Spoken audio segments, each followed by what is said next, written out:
Alright, so I was going to do a Q&A, but then I deleted all the questions that were sent to me via inbox. On accident, of course, like checking up some messages. I like to keep my inbox clean. And I wasn't paying attention, and I read someone's message and finished replying to them, and then I pressed the top one that deletes all. I wasn't paying attention. I was like, delete. And then it deleted them, and I'm like, fuck. So, inbox me your questions, people. I'm sorry. I still love all of you, though. But anyways, let's get started. Classic pay-per-view reviews. I know I said I'll do them every Sunday, but the thing is, like I said, I needed a video up here. I wanted to put up a video up here. You know, I like to keep a constant motion of videos. So yeah, let's get started with WWE No Mercy 2004. The winning person, the person who asked for it, was Debtors98. I believe he got 4 thumbs up. Congratulations, Debtors98. You'll be getting a plug. And Taco Man Burrito, he got the second place with No Mercy 2003, and he got 2 thumbs up for that. So congratulations to you. Both their links will be in the description box. Yeah, I'm giving out plugs for this, people. So if you get the coolest pay-per-view, yeah, get plugs. But anyways, your Sunday night heat match was Mark Jindrak. Fuck yes. Versus Scotty Too Hottie, which was 2 minutes, and let's move on. The opening match was Eddie Guerrero versus Luther Reigns with Mark Jindrak, of course. I mean, come on, you gotta have Mark Jindrak in this corner. Basically, this feud started off because Luther Reigns was associated with Kurt Angle. Eddie was feuding with Kurt Angle since like WrestleMania fucking 20. They took a break when Eddie was champion, then they started off again in the summertime. Eddie and Luther Reigns pretty much just had a match because Eddie couldn't get with Kurt. Decided that Luther Reigns cost Eddie some matches down the road, and yeah, so they're having a match. There's nothing wrong with that. But the thing was, it wasn't a good match. It was a standard opener. It wasn't like a bad opener. It was just standard. I mean, the opener is supposed to get fans excited. Of course, it's smart to start off a show with a guy like Eddie Guerrero. I think that's smart. But the thing is, if only it was a good match. See, the thing about No Mercy 2004, there's a common theme where the card could have been structured a little bit differently.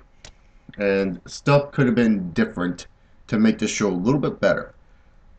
But other than that, okay opener. Next up, we get the Cruiserweight Championship match. That Cruiserweight. But this time, Chavo Guerrero's not champion. Oh no, it's Spike Dudley. And Spike Dudley pretty much had this reign for Cruiserweight Champion for a long ass fucking time. And so, you know, Spike Dudley came out one night and said that he beat everyone, blah blah blah, on a SmackDown. And he asked for an open challenge. The person that came out was fucking Nunzio. And if anyone knew Nunzio back then, everyone was like, oh my god, Nunzio just do jobs to fucking everyone. He ain't gonna win. Oh, we're wrong. Nunzio beat like Spike Dudley in like a surprising victory on SmackDown, which led to Nunzio facing Spike Dudley for the Cruiserweight title. Spike Dudley had Bubba Ray and Diva in the corner, and Nunzio had Big John Stamboli. They had the FBI. And the thing about Nunzio and Spike Dudley, it wasn't the best Cruiserweight match on the card. There's another one later down the road. Well, really, after this match. And it was okay. The outside interferences kind of got in the way sometimes. I mean, the whole Dudley Boys and Spike Dudley heel thing, I just didn't really care for it. To be honest, I just didn't care. It wasn't interesting as a kid. Although they did piss me off, which is a good job. And yeah, Spike Dudley wins because of interference and keeps Spike Dudley as champion. And this is when the Cruiserweight division, like, it was all up and happening in 2002 and 2003. 2004, oh my god. It just goes down after this because then we get a champion for what, 367, 89 days or some shit like that? Whew. Let's not mention Hornswoggle as champion. That's what ultimately killed the belt. Oh, the next match.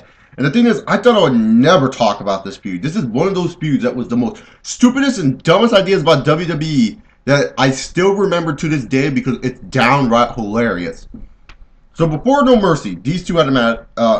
Before No Mercy 2004, this is the feud that led up to this match between Paul London and Billy Kidman. So Paul and Billy Kidman, they were tag teaming. You know, they gone for the belts like once or twice or something like that. And they were just random SmackDown matches. And then one day, Theodore Long was mad at Spike Dudley and said that he made a match between two top cruiserweights to face you.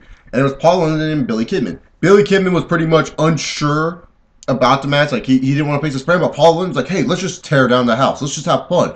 And so they did that, and then Billy Kidman did a shooting star press, and it injured Paul London. And so, ever since, Billy Kidman was afraid to do the shooting star press. I was like, what? So this fucker would go up to the top rope, like during the cruiserweight match with Spike Dudley, and he didn't do it, and that led to Spike Dudley winning, and it led on to Velocity, it led on to SmackDown, and every time you saw Billy Kidman, fans were getting pissed because, you know, the shooting star press was a cool thing. Like, barely any superstars could pull it off. That's why Evan Bourne still had a job with the WWE before he was like... Because, you know, you always want that exciting move. You always want that one person that can do that one move that's like, damn, I came to see that move. Billy Kidman not doing it made the fans pissed off. Paul London ultimately came back, yelled at Billy Kidman, set up a Billy Kidman heel turn.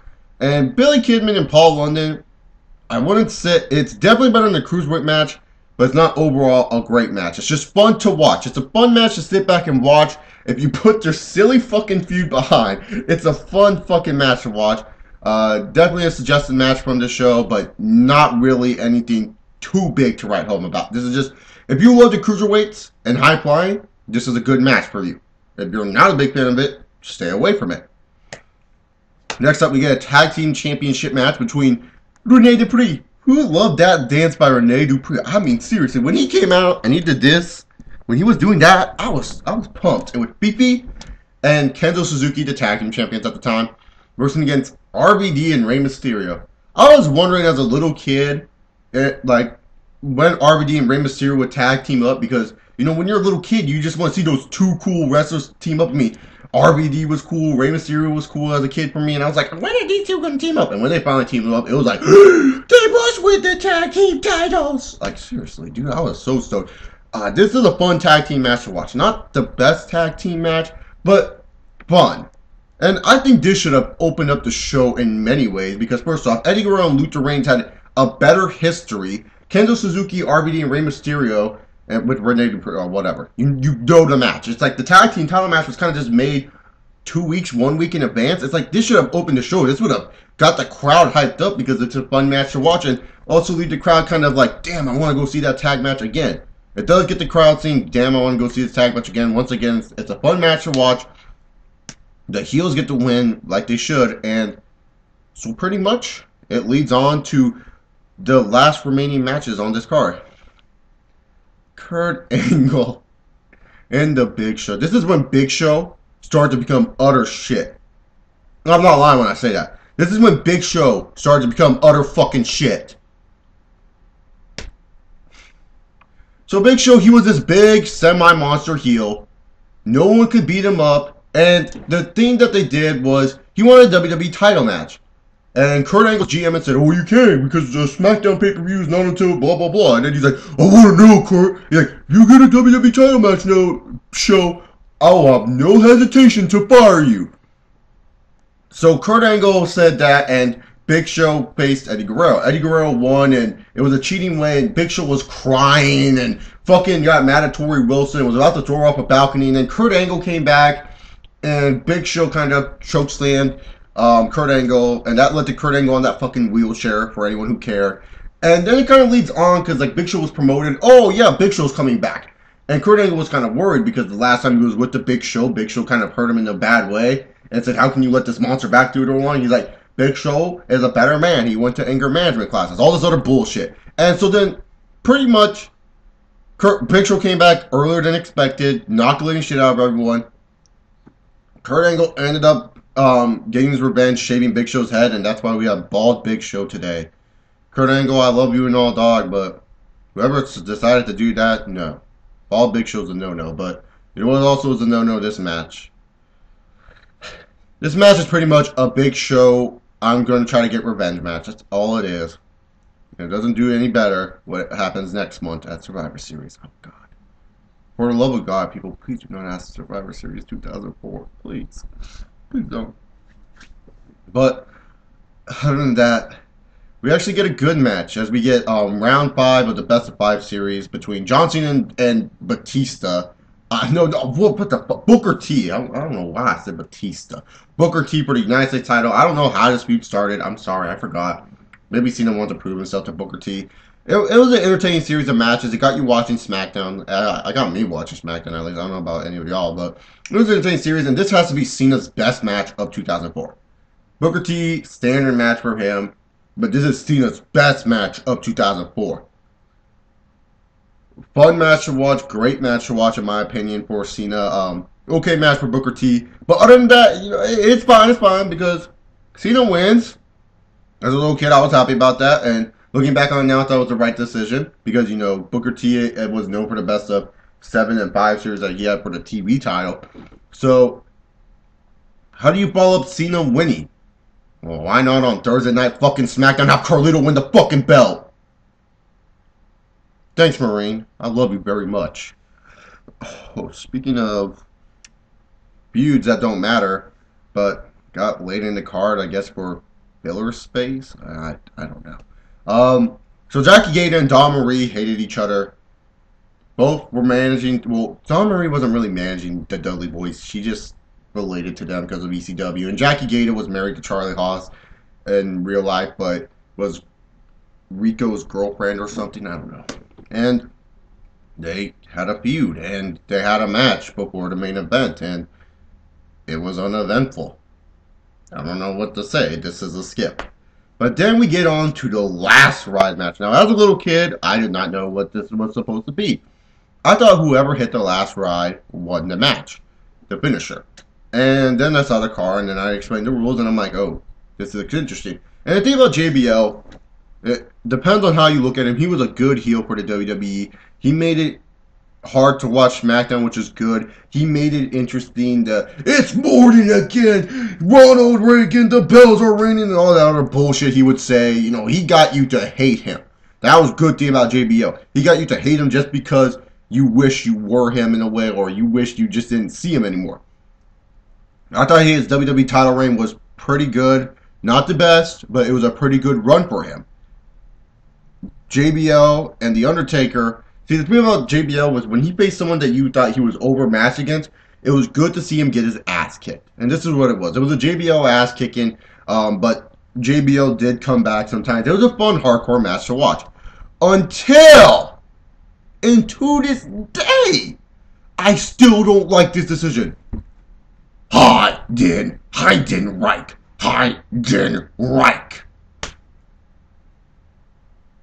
Why?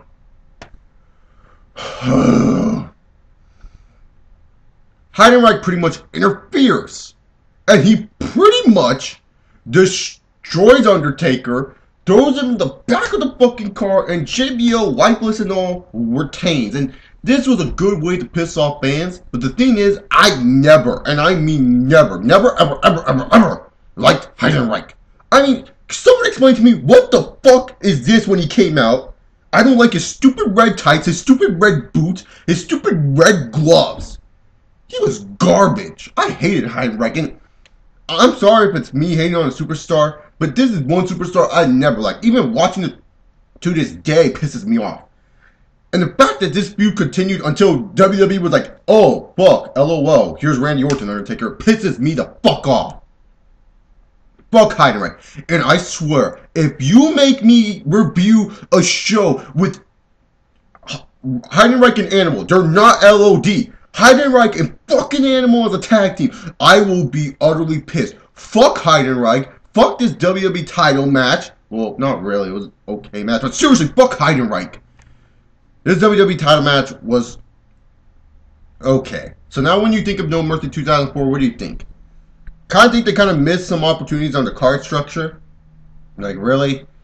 I understand you put a match in between that is not relevant to tire down the crowd, but you don't want to put on a match that will totally turn off a crowd. There's a difference. You want to put matches that you know are semi-entertaining. I would have put either the Cruiserweight title match or maybe even the Billy Kidman and Paul London feud in that slot because that was a more featured feud on SmackDown at the time. This was this is a SmackDown only show, but the one thing about this show compared to No Way Out 2004, it did have better feuds leading up to it and feuds you cared about. The only bad side is none of the matches lived up to what No Way Out 2004 were. No Way Out 2004 had 2 good matches with 1 amazing match. So that kind of boosts its grade up a little bit more. This show had fun matches that were okay. Nothing really too phenomenal came out of the show. Nothing too amazing. Nothing too good. Because No Way Out 2004, let's face it, that card was utter shit.